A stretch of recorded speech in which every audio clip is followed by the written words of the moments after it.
Hey everyone, welcome to another Haze Reverb video, and today we're going to talk about the update that happened yesterday, but also as you can see here, we have the Chain Soldier confirmation on when it's being released, and it's going to be in roughly 1 week from now after next week's maintenance on March 11th. Alright, so finally we know when it's coming.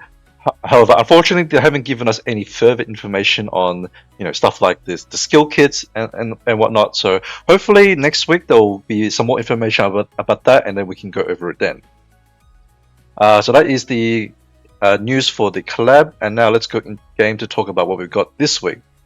This week we actually don't have that much. I just have to go into supply here. We have Harriet as the new unit. Now, even though there's only like a small thing to talk about here, I want to make this one a bit more comprehensive, right? About with Harriet, right? Because I did level her up, so we'll have some more things to like showcase, right? So this video may be a bit longer than my usual update videos. But Harriet is going to be a new guard DPS unit, and she is ranked T1 on the JP tier list. If you watched my video from the other day, you'll know that she's ranked tier 1, and she's considered very strong on the JP side, and I think she will be the same here. Probably tier 1, not necessarily tier 0, but she'll be very strong for guard units. Guard teams with Hlock, right? So first off, let's look at her skills. First one, she has a multi-hit. The wording is a little different to the usual multi-hit translations, right? Normally it would say it will do 2 normal attacks, but this one just says attack 2 times. It's a very small difference, but initially I had to test it out to see, check how it works and whether it's really just the same as the usual multi-hits, like units like Alice and Belina, those units that have multi-hits. And turns out it is, right? It's not like having 2 separate turns, which would be quite broken. However, I just don't. It's kind of weird because I don't feel like it's worth losing attack just to attack 2 times. I mean, I guess it does probably mean that this one will trigger twice. I think maybe, and that will do quite a bit of damage. But then losing her attack sort of nullifies her for longer battles. But for that reason, I feel in terms of like a PvP, in the PvP meta, she suits the more aggressive style teams because obviously she can take out 2 units actually. We'll get over why she can kill 2 in a second, but she can potentially kill 2 units in the first round, which is quite big. And I guess even if she does nothing else for the rest of the battle, she's already sort of pretty much done her job. At the very worst, she should trade for 1 unit, right? Because she'll at least kill something with this fixed damage, most likely. And then whether she gets the second kill, that will depend. But I think this is pretty good. And then she will also get some bonus attack, crit chance, and crit damage based off her armor. Additionally, I should say that she does fixed damage, and all of this scales off armor. So obviously, you want to try to cap her armor. And this is not like at the start of the battle, which means that you can buff her with units like Lena to give her extra armor before this triggers, and that way, even if you're not fully capped with just gear, then you still reach that 100% armor to scale like these abilities before she attacks. So that's pretty good. And then she has a bunch of permanent boosts. These will occur at the start of the battle based off having 4 or more guard units, right? Same condition as Hlock and Mo. So obviously they'll all work together fairly well, right? Now, Harriet will gain 25% armor at max rank. At the lowest rank, she'll gain 15% instead. So it will upgrade to 20% and then 25. Then she'll also gain a taunt effect. Sorry, not a taunt effect, a anti-taunt effect, right? So she'll ignore taunts similar to T-Starry. And obviously that's great in PvP. Ignoring taunts is quite big. It can allow you to snipe units that you wouldn't normally be able to snipe off. So yeah, a pretty good ability there. And then she's also immune to control effects. There's not too many control effects, I would say. I think there's only really... Some people might run Julius, some people might run T-Red. there's not too many like stuns, I would say, but that is like she will like stop that from happening on herself. And the big one here is that she's charm immune, and that's really big because Cream is so easily accessible that like pretty much everyone can just run her, right, and try to grief you by charming your DPS. But Harriet doesn't have that issue as long as she is max rank. So unfortunately, you do have to get max rank to unlock this. But if you do get her to rank 10, then being charm immune is great because then you can run her on any turn during your like turn order. You probably just want to run Lena to move first to make sure that she's buffing in that the triangle shape, right? So you can put Harriet on the diagonal there, get Lena to buff someone else, and then you could put Harriet on any sort of turn after that, right? That way, if you see like a lot of people crimming a certain tile, like maybe they're crimming your like turn 5 or something like that, then you can put Harriet in that turn slot and block it right from happening. So obviously that's a very powerful ability for PvP. Then her EX is when she kills an enemy, she will dispel resurrection, which is the buff that will obviously bring the unit back to life after they have died, and it will also prevent them from gaining resurrection again. And it will also deal fixed damage based off attack and armor, right? And a pretty good multiplier, and that will snipe the other unit, which is why I said that she'll generally be able to kill off 2 units in one go, and that's a pretty good tempo boost already, especially if you're running her quite early in your turn orders. And this will affect the unit furthest away. But this, just keep in mind, I did test this out, right? This is still affected by taunts if you're not at the taunt immune skill up, right? So if you're running her at rank 1, which she is, I would say, usable at rank 1, this will target a unit, or whoever has a taunt up, she will target that with this and then snipe them. This can be useful at lower ranks, just to snipe off 2 tanks, possibly. But otherwise, it's based off where she's positioned. If you're running her with the taunt immune, right? So the unit furthest away from her will get the target and then also get sniped. So that is Harriet's abilities. Now let's look at her stats real quick here, and I'm going to show an example of her, like her in combat, right? Just to talk about some stuff regarding that. Now I have geared her up, so this is not the base stats. But the base stats would be, or I don't remember. Oh, I guess you can see the pluses here. But for armor, she gets 15% base, and then 5% from affinity. Okay, in total, her like base armor, including affinity, will be 20%, and then then will depend on how high her skill is upgraded, right? So at the lowest skill, she'll get 15% armor from here. Then it will go up to 20 and then 25. So at the highest, she'll have a total of 45% armor.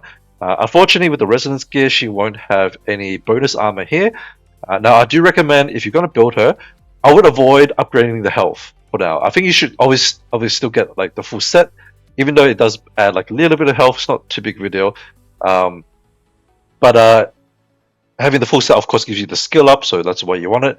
But only upgrade attack for the time being, because you might want her to be as low HP as possible to be a T-star bait, right? Because she can reach max armor. It does take a little bit more work, especially if you run her at rank 1. It's doable, but you'll have to, one, use Mo on your team with a high bonus armor, right? So the max rank Mo will give 30% armor, but I think it does go down to roughly 20% or something like that. So just check how much your Mo is giving you, and take that into account with the armor here. Obviously for cause, you want to run some armor. Now I think ideally she should run this sort of setup with composite attack and armor cause, right? So 1 flat and 1 percentage. Once you get her to rank 10, because you're going to gain another 10% armor, you may be able to drop one of these and change it to like a pure attack if you want to try that out. Obviously, I don't have mine at rank 10, so I can't try that out yet. But that's something if you happen to have the books to try it, and by all means go for it and see how it performs. But this is just my like eyeballing on how she works at the moment. And yeah, she has a bit of mobility, but pretty irrelevant. I think it's not really going to come up that much. But now let's go into. Oh, actually, I'll talk about some of the skill breakpoints. Actually, first off, as I mentioned, rank 10 is when she gets the charm immunity, right? So that's here. Uh, and then rank 9, she'll gain the control immunity. Not like super great, but it's nice. But if you're gonna get her to rank 9, you may as well get her fully to rank 10. But if you're not getting her to rank 10 yet, you could just hold off on this and just keep it to rank 8 instead, because this is when she'll gain the maximum armor, right? And then at this point, she'll also have the taunt immunity, which I'll show soon. But rank 7 is the highest bonus attack, crit chance, and crit damage from armor for her self buffing. Rank 6 is when she'll gain the, or she will lower the amount of attack that she's losing, right? So at rank 1, you lose 70%, which is a very significant amount, but it does reduce to 50% when you get to rank 6. Then rank 5, she will gain the anti-taunt, the taunt ignore ability, right? Below that, it's sort of like the weaker versions of a lot of these, but she'll gain a bunch of other things, right? Or she'll gain like more multipliers on her other skills. So I'd say if you're gonna go for like absolute bare minimum, it would be rank 1. She is usable, but not like amazing, right? She's okay. And then if you don't have too many books, but you can afford some, rank 5 is a pretty decent point to stop, because that's when she gets the taunt ignore, which is already pretty good. Otherwise, then I would say pretty much try to go all out and go for rank 10. I feel like it is worth to get rank 10 for her, and just recommend it if you happen to be able to like afford to do so. Now let's talk, or let's show her a little bit in the tower, just to show you like how it works, right?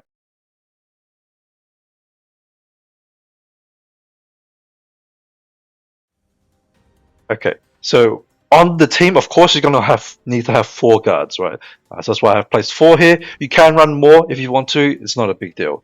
Now, obviously, the staples are going to be Hlock and Mo ideally, because Mo buffs both armor and attack on your guard units, and because Harriet is scaling off both of those, that's going to be the most benefit you'll get out of a Mo in terms of her like the buff, right, for guards. An additional unit that will also get a good benefit out of Mo will be Fafnir. Now, if you're going to run Fafnir as well, it kind of works quite well, mostly because they sort of share the same typing. They're both armor units that scale with both that armor and attack. So she'll also get the same benefit from Mo's passive. Then, of course, you're going to have Hlock because she's Hlock. Right? It's a guard team. No reason not to have Hlock in there. Then Shushu, I'll put in as the auto taunter. If you don't have Shushu, you can run Nastia instead, or whoever else. Maybe if you're running Fafnir, you could also use like Red instead, because you'll satisfy the 4 guard conditions with the Fafnir, and then you could run Red as your auto taunter instead. Lulula is also like a potential here, mostly because she is the T Ophelia bait for having the highest health. If you want like your Shushu to be protected from that duel, then you'll run Lulula in the team for that, right?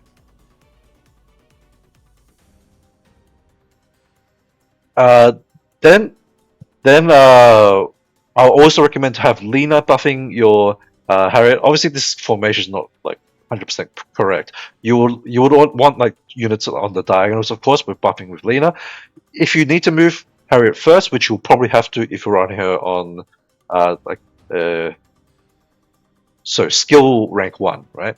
Then you'll put her here and make her directly target. But if she has charm immune, then you could run her on either of the diagonals and have someone else moving first on this tile, or you can also just put her in the corner and you can also like target something in this corner to put it the diagonal onto Harriet. If you like specifically want Harriet to be here, but you don't want her to move first, right? So there's a lot of ways you can sort of manipulate it. You have to test it out with your formation and just see how it runs.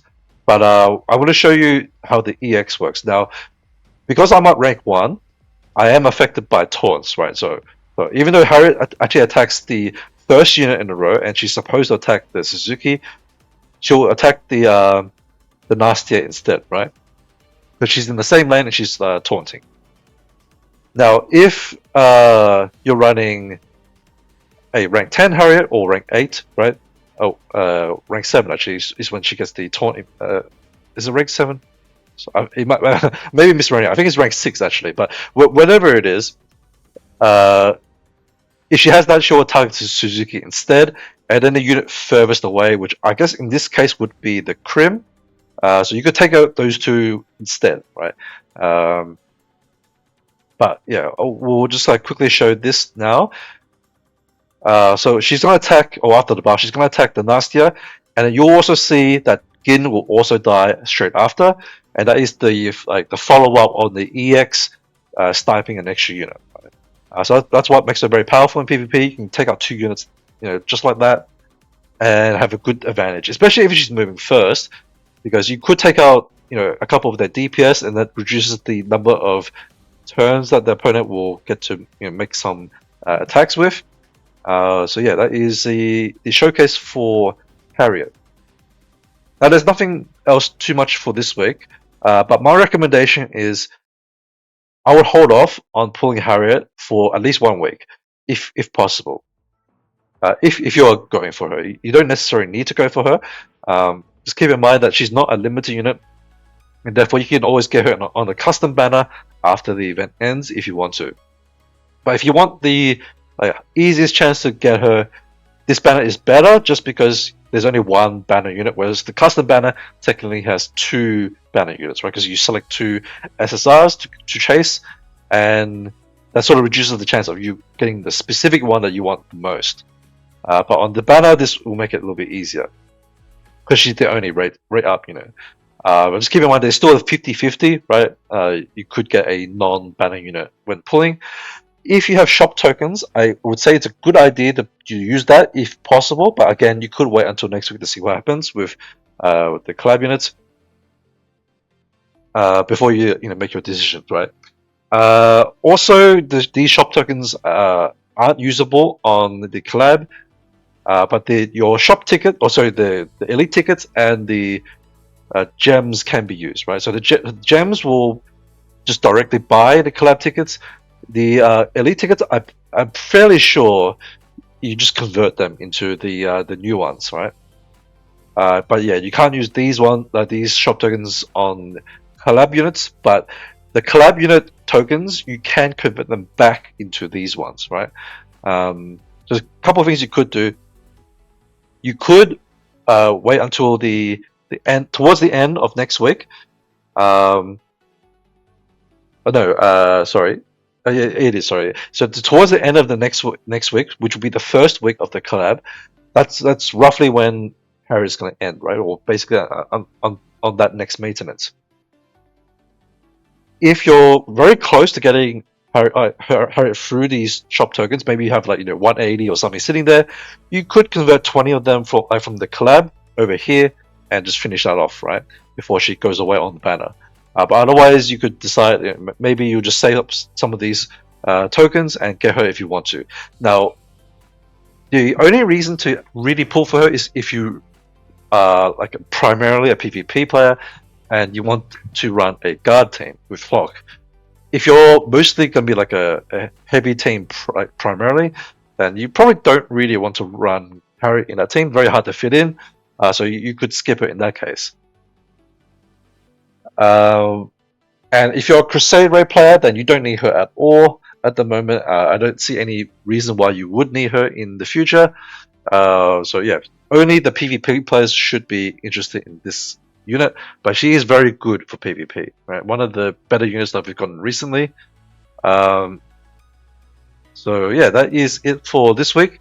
But since there's no other events going on aside from the Moon Abyss, if you completed that already, then just focus on finishing your story recap or just farm whatever resources you want to and wait until the collab comes out.